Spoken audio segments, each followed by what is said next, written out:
ॐ श्रीगुरुभ्यो नमः। हरिः ॐ। अथ श्रीवाराही द्वादशनामस्तोत्रम्।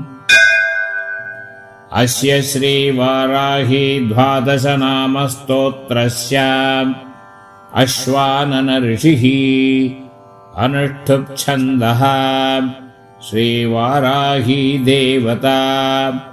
श्रीवाराही प्रसादसिद्ध्यर्थं सर्वसङ्कटहरण जपे विनियोगः।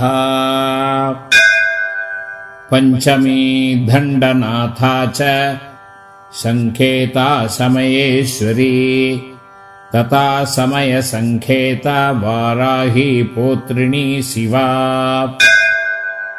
वार्ताली च महासेना आज्ञाचक्रेश्वरी तथा अरिग्नी चेति सम्प्रोक्तं नामद्वादशकं मुने।